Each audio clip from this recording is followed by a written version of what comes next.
今回はなぜユミルの未練が解消されたのか、ユミルが求め続けた存在がなぜミカサだったのか、2000年後の君への本当の意味について考察したいと思います。この問題に関してエレンは始祖ユミルにしかわからねえよと言っているため、想像に近い考察となりますが、一つの解釈として聞いてください。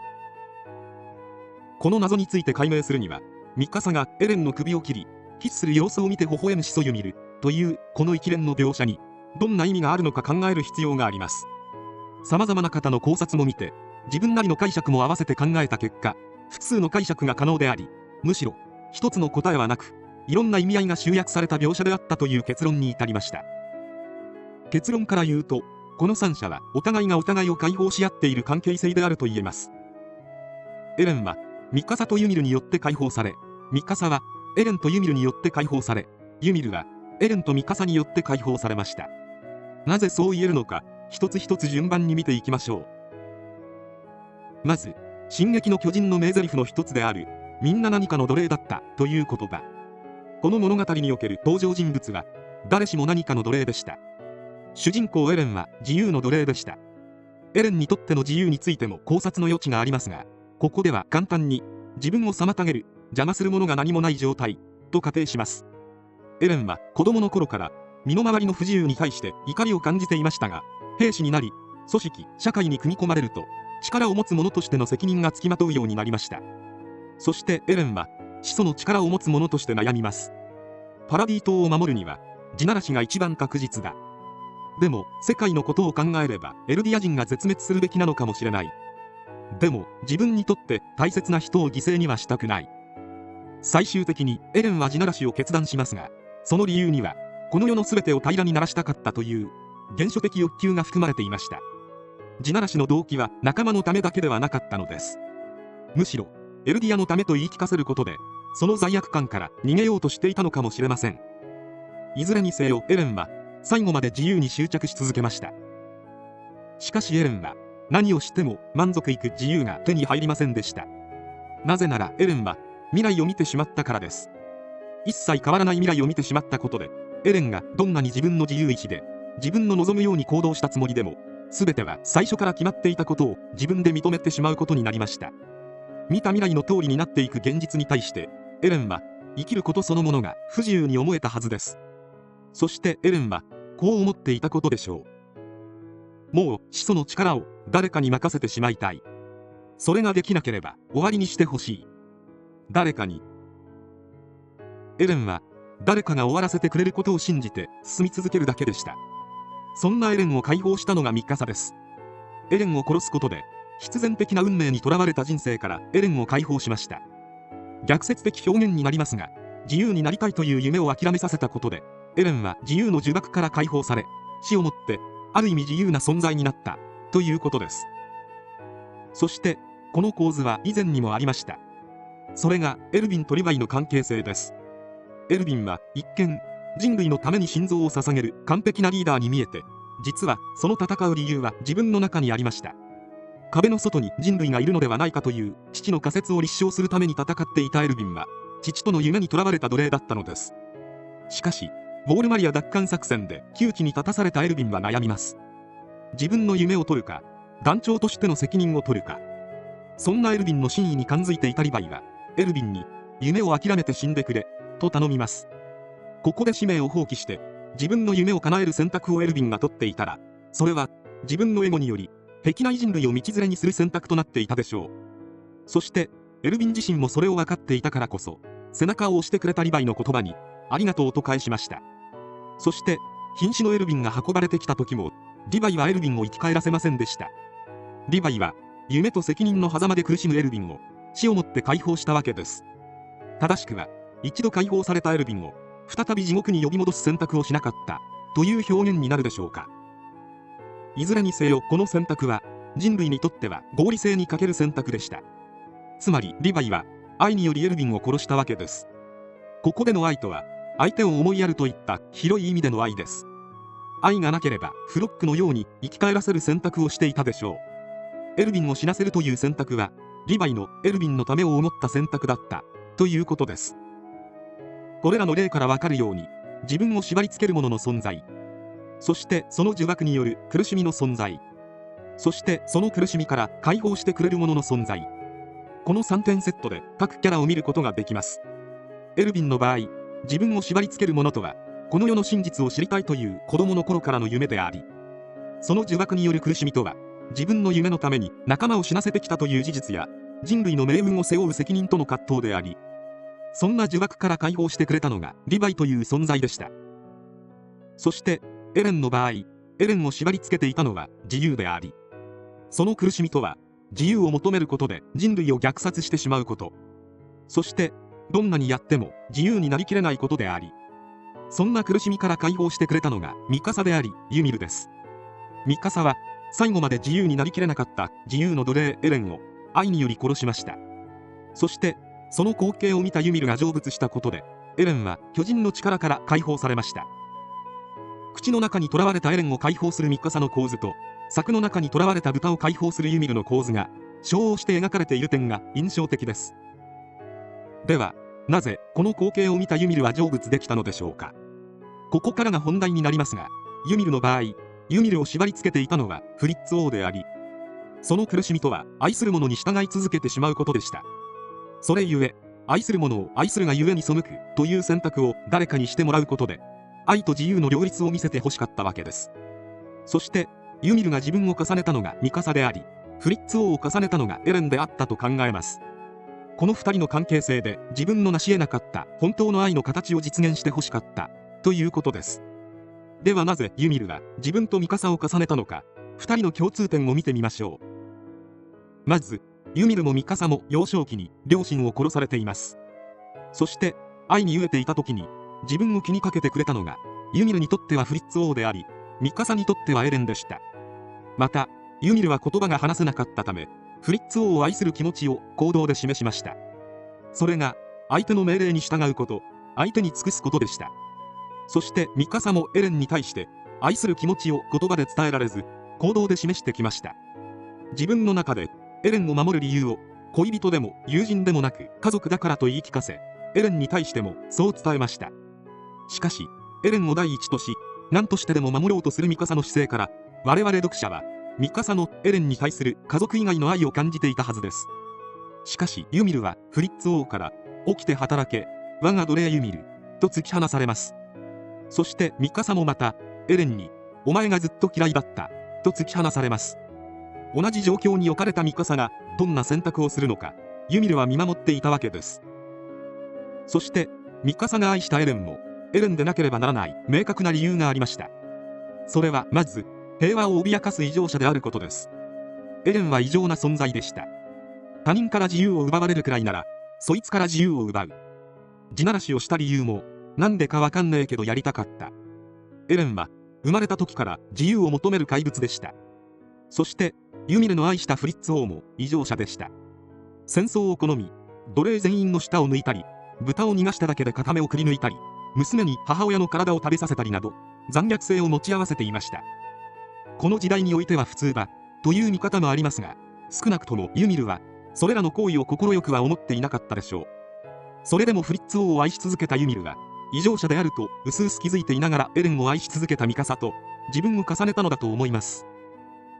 そしてエレンの持つもう一つの要素とは巨人の消滅というユミルと共通の望みがあったことです。ユミルはフリッツ王の命令に背くこと、つまりは巨人を作る行為をやめることを望んでいました。そしてエレンもまた巨人の消滅を望んでいました。それは自分の死後の世界のため、巨人に対する憎しみのためなど理由は様々ありますが、最も大きかったのは先ほども述べたように必然的な運命からの解放でしょう。この世界の全ては最初から決まっていました。この世界とは巨人のいる世界のことであり、厳密に言うと道で関与し得る世界です。そして死んだ後のことはわからないというエレンのセリフから、エレンが見えていた未来は自分が殺され巨人の力が消滅するという結果まででした。つまり巨人の消滅とはユミルの成仏を意味すると同時に必然的な運命、道の終わりを意味することになります。したがってエレンのこの世を終わらせてやるという発言におけるこの世とは巨人のいる世界、言い換えれば死さえ存在しない世界、道を終わらせるという意味だったと捉えることができます。理由は違えど共通の望みがあったエレンとユミルは利害が一致し、巨人の消滅という結末に向かって協力することができました。しかし実際エレンとユミルがどれほどの意思疎通ができていたかは不明です。ユミルが愛の苦しみを抱えていることをエレンは感じ取っていましたが、始祖ユミルの心の奥深くまでは理解できないとも言っています。少なくともユミルの未練を解消してくれるのがなぜミカサなのか、ミカサによる選択とは一体何なのか、エレンは知りませんでした。なぜならエレンがミカサに自分を殺すよう頼んではいけないからです。エレンがミカサに自分を殺せと言ってミカサが殺しても、それはエレンの命令に従うことと同じことになってしまいます。エレンがミカサに頼んだこととは、俺が死んだらこのマフラーを捨ててくれ、俺のことは忘れてくれというものでした。ミカサはこのエレンの願いを拒んで自分の手で殺す選択をしました。この愛する者の要求を拒むという過程が必要だったため、ユミルはエレンにそのことを教えなかったと考えられます。しかしエレンも終わらせてくれる誰かがリヴァイでも104機の仲間でも、そしてアルミンでもなくミカサになることを望んでいたのかもしれません。それゆえミカサが口の中に現れた時、どこかほっとしたような表情を浮かべていました。また始祖ユミルであればユミルの民を操ってその選択をさせることは可能だったはずです。しかしそれでは意味がありません。自分自身で決断するというプロセスが重要でした。ですからその選択をするのは始祖の力では直接操れないアッカーマン一族が適役でした。それがミカサが選ばれた理由の一つでしょう。このようにミカサを縛り付けていたものとはエレンを守ること、エレンのそばにいることであり、それによる苦しみとは愛する者が一人遠くへ突き進み人類大虐殺という罪を犯してしまうことでした。そんな苦しみから解放してくれたのがエレンでありユミルです。エレンはミカサを突き放し、ユミルはミカサにしかエレンを殺せない状況に追い込むことで自分で愛する者を断ち切る選択を迫りました。つまりミカサとユミルを縛り付けていたものはどちらも愛です。もっと言うと男女の愛であり異常者への愛とも言えます。そしてユミルの未練とはフリッツ王に従い続けてしまったことだけではなく、平和を脅かす異常者の横暴を止められる力を持っていたのに、それができなかったことでもあったのではないでしょうか。愛する者に背くだけでいいのならユミルも起きて働けというフリッツ王の命令に一度背いています。ユミルが本当に実現したかった愛の形とは、愛する者の命令にただ背くだけではなく、愛する者を殺すことだった。愛するがゆえに従うのではなく、愛するがゆえに愛する者の横暴を自分の手で止め終わらせるというものです。しかしユミルはマーレ滅亡に加担することでフリッツ王の罪を一緒に背負い、後にマーレ政権下では悪魔の使いと呼ばれてしまいました。そしてミカサもまた愛する者に虐殺なんてしてほしくないという思いからエレンの地ならしを止めようとしてはいましたが、殺すことは最後までためらっていました。エレンを止めた上でその罪を一緒に背負いたいと思っていたのです。ユミルはそんなミカサをエレンを殺すことができる唯一の立場に追い込みました。エレンを殺さなければ人類も仲間も全滅してしまうという大人としての責任と、エレンを死なせたくないというある種子供のような自分勝手な思いとの間で揺れるミカサが何を選択するのか試したわけです。しかしこのユミルの未練に関しては他にも様々な解釈が可能です。最終巻過失ページではユミルがフリッツ王をかばわずに槍を受けて死ぬという異世界のような描写がありました。これはその選択をしていればよかったというユミルの未練、後悔を表していると考えられるので、ユミルの実現したかった愛の形とは自分の手で殺すというよりは自分の選択により愛する者を死なせることだったという捉え方の方が辻褄が合うかもしれません。また3人の娘たちを抱きしめている描写から、なぜ子供たちを最優先にできなかったのか、自分の愛をフリッツ王ではなく子供たちに向けることができなかったのか後悔していたと考えられます。ユミルは娘たちを自分とフリッツ王をつなぐ存在として見ており、娘たち自身と向き合えていなかったのかもしれません。フリッツ王への愛という個人的な感情を優先し、母親らしいことができなかった、母親としての使命を果たせなかったことに未練を感じていたという解釈です。この点はエルディア復権の希望としてしかジークと向き合わなかったグリシャや、復讐の道具としてしかライナーと向き合わなかったカリナに重なります。いずれにせよユミルはフリッツ王への愛という自分勝手な思いを、エレンは子供の頃に抱いた自由という夢を最後まで追い続けました。道での2人の姿が子供だったのはそういう意味でしょう。しかしミカサは子供のような利己的な選択ではなく利他的な選択を選びエレンを殺しました。遡ればこの時もアルミンたちパラディ島の人間を見捨ててエレンと余生を穏やかに過ごすという選択肢もあったはずです。しかしミカサはエレンと2人で平穏に暮らすという自分の理想、夢ではなく、大人として兵士としての使命を果たす選択肢を選びました。その点で言うとミカサはまだ大人だったわけです。そしてそんなミカサの選択を目にしたユミルは自分の未練が解消され大人の姿へと成長し成仏しました。ではなぜミカサはそんな選択ができたのでしょうか。ユミルとミカサどちらの愛もお互いに助け合いながら生きていくという信念のもと相手に執着し尽くし続けた点では同じと言えるでしょう。しかし2人の愛には微妙に違う点があります。ユミルにとっての助け合うとは愛する者に従う、愛する者の望みに応えることでしたが、ミカサはエレンに従っていたわけではありません。むしろエレンが調査兵団に入ろうとするのを止めようとしたり、エレンに置いていくと言われてもあなたに従う理由はないと言ってついていこうとしたり、ミカサはエレンを守ることにとらわれてはいましたが、それはエレンに要求されたものではありませんでした。つまりミカサはユミルと違って愛する者に背くことができる人間だったと言えます。言い換えるならばミカサは自分の自由意志によってエレンを愛していたわけです。一見愛とは誰かにとらわれること、つまり不自由を課せられるもののように見えますが、愛イコール不自由に直結するわけではありません。愛とは自分の捉え方次第で自由とも不自由とも言えるということです。ミカサは結果としてエレンを殺す決断をしたわけですが、この選択は決してエレンを見放したから、エレンを愛することをやめたからできたわけではありません。エレンを愛した上で殺したのです。これはミカサがエレンの首にキスをする描写から、おばあさんになるまでエレンの墓に通い続けた描写から、マフラーを死ぬまで巻き続けた描写からわかります。この愛した上で殺すという一見矛盾したような行動はエレンを守るという呪縛からの解放を意味すると同時に、愛する者にとって何が一番いいかを思って行動することこそが本当の愛であり、愛ノットイコール従属の証明になっているのではないでしょうか。またユミルは自死の道を選ぶことで愛の苦しみから逃れようとしましたが、ミカサは現実から逃げずに自分の意志で最愛の人を殺す道を選びました。これは死んでしまったらあなたのことを思い出すことさえできない、だから何としてでも生きるというミカサの愛する人への向き合い方と対比して描かれていると思われます。ではここで一旦まとめます。まず進撃の登場人物は自分を縛り付けるものの存在、そしてその呪縛による苦しみの存在、そしてその苦しみから解放してくれるものの存在という3点セットで見ることができるということ。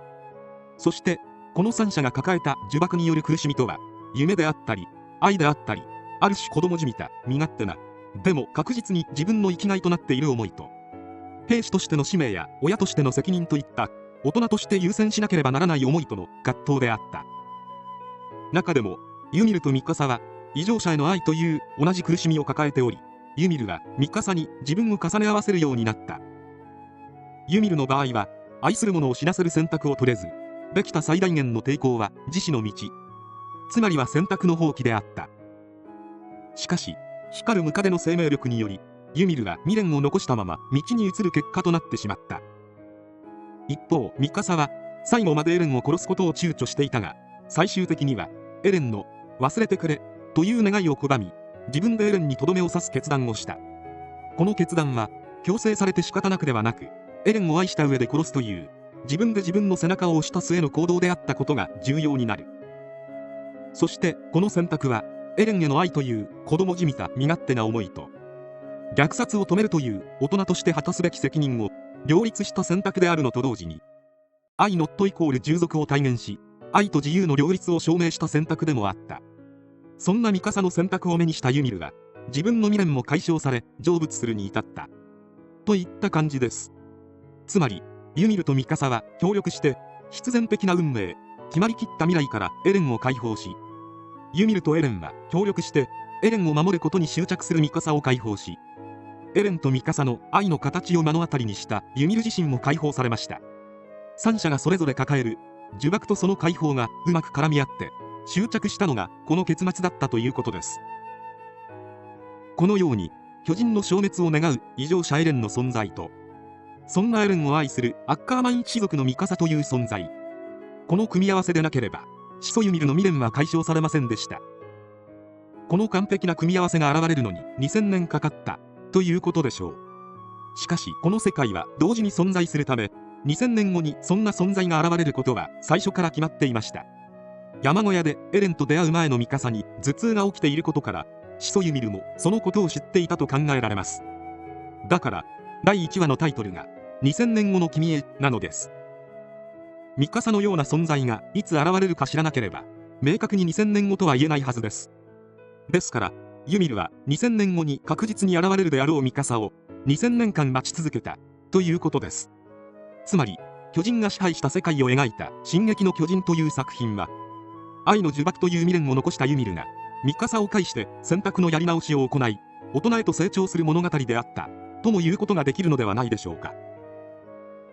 最後にこのセリフを見てみましょう。あなたの愛は長い悪夢だったと思う。もう奪われた命は戻ってこない。それでもあなたに生み出された命があるから私がいる。おやすみなさい、ユミル。結果としてユミルの愛は長い悪夢となり、多くの人を巻き込んだことで多くの命が失われました。しかしユミルがこの世に生み出した命がなければ今のミカサたちが存在しなかったのも事実です。同じく殺戮の限りを尽くしたエレンの最後には、アルミンによって殺戮者になってくれてありがとうという言葉がかけられました。このセリフはエレンとの最後の別れを迎えたアルミンが自分も共犯者だと伝えることで、少しでもエレンに寄り添いたい気持ちを表現したものだったと作者の伊佐山先生は説明しています。ミカサがユミルの最後にかけた言葉も、どんな理由があろうとこの世に産み落とされた新しい命には何の罪もないことを表すとともに、同じ愛の苦しみを抱えたミカサなりのユミルへの寄り添いを示す言葉だったのかもしれません。ご視聴ありがとうございました。この動画は現時点での私の解釈をまとめたものです。理解することを諦めない姿勢で今後もさらに考察を深めていきたいと思っているので、ぜひ次の動画をお待ちください。